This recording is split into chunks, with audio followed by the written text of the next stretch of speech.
Javi, nos vamos a meter de lleno en el capítulo de toda la actualidad, la política y demás, pero las tres imágenes de las tres, que no quiero dejar pasar por alto, que después nos corre mucho el tiempo. Miren, clases no, teatros y cines sí. ¿Por qué elegí este título? Acaba de confirmarse una resolución que no puede pasar desapercibida, la ha firmado el jefe de gabinete de ministros, Santiago Cafiero, también Carla Bisotti, la ministra de Salud, y han establecido que a partir de hoy, en todos los distritos de alto riesgo epidemiológico, esto es, alto riesgo epidemiológico por caso, qué sé yo, Mar del Plata, Bahía Blanca, en el interior de la provincia de Buenos Aires, pero Córdoba, Rosario, en el interior del país, Neuquén, etcétera, donde no hay clases presenciales, Neuquén sí volvieron las clases presenciales, pero por decisión del gobierno provincial, etcétera, queden habilitados a partir de hoy, insisto, los teatros para poder reabrir y las salas de cine. Los teatros van a poder funcionar y los espectáculos con un aforo de hasta el 50%, sin expendios de bebidas, tampoco expendios de comidas. Y en los cines el aforo podrá ser del 30%, con expendio también, en este caso sí, de golosinas y bebidas. Y podrá ir aumentando ese aforo del 30% a medida que naturalmente el riesgo o la situación sanitaria se vaya modificando. Por eso es el título. Mientras hoy casi 3 millones de chicos de algún modo volvieron a encontrarse con sus compañeritos y volvieron a cierta presencialidad en el ámbito de la provincia de Buenos Aires, en más de 70 distritos esto no ocurre. Se les dice que están en alerta epidemiológico, pero la Nación, que tiene potestad en particular sobre las ciudades mayores a 500.000 habitantes, toma la decisión de habilitar no solo las misas presenciales, pedido de distintas religiones, no solo la católica, cosa que de todas maneras ya habían anticipado provincias como Mendoza o la provincia de Santa Fe esta mañana, sino que además permite y habilita cines y teatros. O sea, los mismos chicos que no pueden estar en la escuela, por el riesgo epidemiológico, van a poder ir a un teatro, van a poder ver un espectáculo en espacios cerrados, con aforo limitado, con protocolos, al igual que si hubieran ido a la escuela, y al mismo tiempo van a poder ir a ver al cine una película. Si eso no es una contradicción sanitaria, desconozco que sería una contradicción sanitaria, ¿no? Lo segundo, se despertó el dólar, 162 en el mercado paralelo, subió por arriba de los 160, hasta aquí era casi un techo. ¿Está diciendo algo?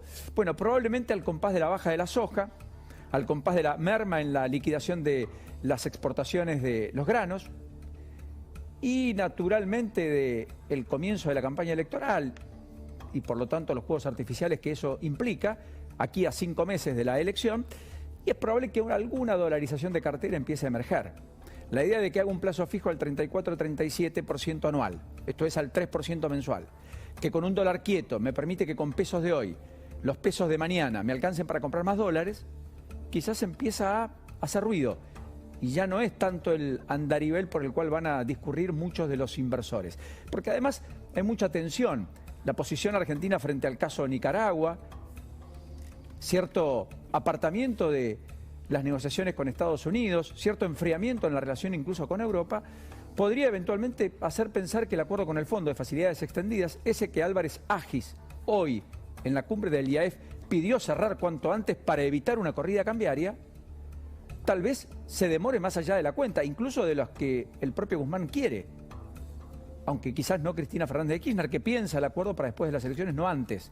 A propósito de lo que implica un acuerdo con el Fondo de Facilidades Extendidas, insisto, a 10 años, que pueda patear para adelante pagos, pero que inexorablemente implica hacer cosas en la Argentina que tal vez la política no está dispuesta a hacerlas previos a la campaña, quizás sí el día después. Lo concreto es que hoy Guzmán está hablando con empresarios, con el foco puesto en la inflación, se conoce a las 4 de la tarde, el dato de mayo, que parece que está en un piso del 3,5%, va a estar Damián Di Pacha aquí con nosotros, entre otros, para analizar qué ocurre con los precios, ese famoso termómetro que al mismo tiempo nos permite ver mucho más que un cuadro de situación de las cosas, por el impacto que tiene en los sectores incluso más vulnerables. Lo cierto es que con el foco puesto allí, está hablando en un foro del Consejo Interamericano de Comercio y Producción que preside Daniel Funes de Rioja, el flamante titular de la Unión Industrial de la Argentina, que además tuvo consideraciones duras para con el gobierno. Y que ayer recepcionó, pidiendo algunas certezas y garantías que los empresarios le demandan a él mismo, a el propio Culfas y a Miguel Pese, o sea, el ministro de la Producción y al titular del Banco Central. Días después de que el propio Daniel Funes de Rioja se quejase sobre los distintos cepos que hay sobre el mercado laboral, esta imposibilidad de despedir, la imposibilidad de establecer mecanismos de suspensiones, etcétera, etcétera, y al mismo tiempo las restricciones a las cuales las empresas estaban sometidas para conseguir insumos, básicamente importados. La enorme mayoría de ellas necesita para el producto final algún insumo de algún lugar del mundo, en una economía absolutamente integrada, además de muy globalizada. Bueno, en ese contexto está hablando Guzmán hoy. Guzmán, que quiere que por el Congreso pasen los eventuales acuerdos con el Fondo Monetario Internacional y, por cierto, con el Club de París, con quien la Argentina está incumpliendo un pago que venció hace 15 días, que tiene plazo para regularizarlo de acá a fines de julio, pero que no es un tiempo indefinido. La situación es bastante límite. La semana próxima viajaría Alberto Fernández a Francia en búsqueda de, con Macron, destrabar políticamente lo que técnicamente no parece ser fácil de destrabar por ahora entre la Argentina y el propio Club de París, al cual hay que pagarle 2.400 millones de dólares, o el mismísimo Fondo Monetario Internacional. Así que atenti, porque hoy el dólar despierto empieza a generar ya en el mundo de la economía ciertas cuestiones que obviamente ustedes conocen hacia dónde van. Y el otro tema es las prepagas, que también terminaron en la justicia. Irremediablemente, en la alta judicialización que tiene la política argentina, bueno, finalmente las prepagas cayeron allí. Unas 15 empresas plantearon un amparo. Veremos cómo resuelve la justicia. No será una decisión sencilla, supongo, intuyo, para el propio juez interviniente, Pablo Casials. En este escrito piden un aumento de casi el 10%. Dicen que hay que sumar el 3.59, que es la diferencia entre lo autorizado por las sucesivas resoluciones del propio gobierno, y el 30% reconocido en el informe técnico de octubre del 2020, elaborado por los cuadros técnicos de la Superintendencia del Servicio de Salud. Lo que estoy tratando de leerles es parte del sustento jurídico con el cual las prepagas fueron a la justicia para pedir una acción que les permita aumentar y que no sean pisados en cuanto a los valores que cobran a sus afiliados, que no les permite compensar el incremento de costos. Incrementos de costos que, por caso, en medicamentos de terapia intensiva subieron en promedio 140% en medio de la pandemia.